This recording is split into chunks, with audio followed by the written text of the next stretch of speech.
I also recommended the rehabilitation frame of reference because while we will be focusing on remediating strength in the upper extremities, we will also be using compensatory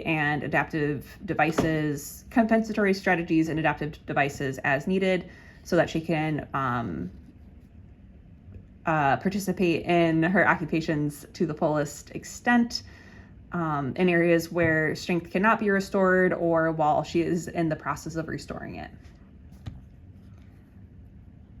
My long-term goal is that the client will self-feed finger foods with modified independence within 10 weeks, and my short-term goal is that the client will sit in a stable upright position for 5 minutes with contact guard assistance in 2 weeks during a self-feeding task.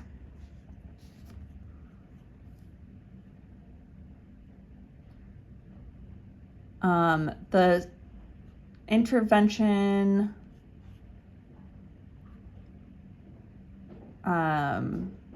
so in the treatment session, we'll be focusing on strengthening elbow flexion and extension and forearm pronation and supination using an occupation-based activities to support the client's goal of self-feeding with modified assistance. We will assume that the client has already achieved postural control while seated with modified assistance using a trunk harness. And I made a note that from just doing like a little bit of research about trunk harnesses that are available, that they have opportunities to grade up or grade down the assistance that it is providing to the upright position. So as she gains more postural control, we can lessen the amount of support that the harness is offering her to keep providing the just right challenge. And that's a place where we're using the rehabilitation frame of reference. So at the client's regular lunchtime, she will be assisted in moving her wheelchair to sit in front of the dining room table where she will typically be eating lunch. In the previous session, the client and the OTP had a discussion about what finger food items she would be interested in using to practice self-feeding. And she selected a spread of a hummus plate with dippable chopped vegetables and slices of pita bread, which her mother, who is caretaking for her, prepared prior to the start of the session. I am going to have her place her elbow on the table to provide proximal stability to the elbow joint. So this is using, again, a rehabilitation strategy, a rehabilitation frame of reference using a compensatory strategy. So from there, she can extend her elbow to reach for a chosen food item, dip the item in the hummus if she wants, and bring the food to her mouth to self-feed with slight forearm supination. So that is using an occupation-based activity to within the context of the biomechanical frame of reference, as we're using it to specifically strengthen her upper extremities for functional tasks. My rationale for this intervention is that it gives the client the opportunity to engage in a valued activity while developing habituation around feeding herself at the dining room table, which will support her self-efficacy and building of new routines given her new experience with the deficits that she's facing. It'll increase her upper extremity strength for goal-oriented functional tasks, and she is specifically working on upper extremity functions needed to perform self-feeding tasks with self-feeding with fingers, which was her long-term goal.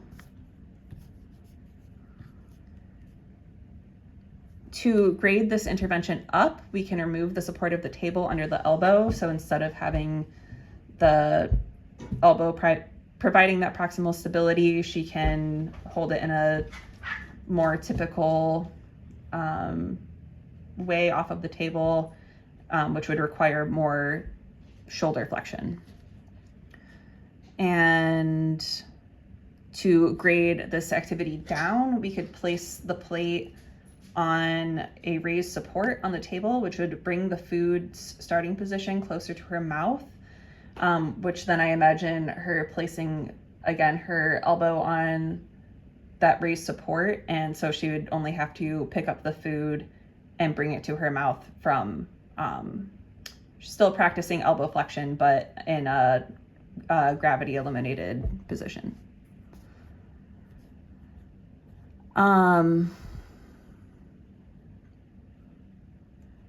So of course her mother, who's acting as her caregiver, is going to be very involved in her rehabilitation.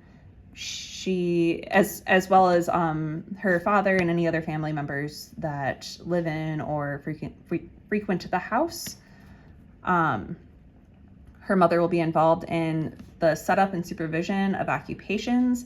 She will be trained to help the client use assistive devices such as trunk harnesses to prepare her to engage in upright seated occupations. She will learn to support the client by not doing things for her, but rather setting her up as guided by the OTP to engage to the highest possible degree of independence in the given task. So while she might be,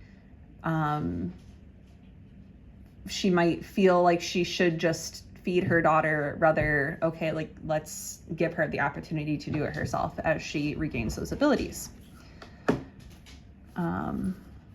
And she should definitely be trained on transfers. Sorry for the dog in the background.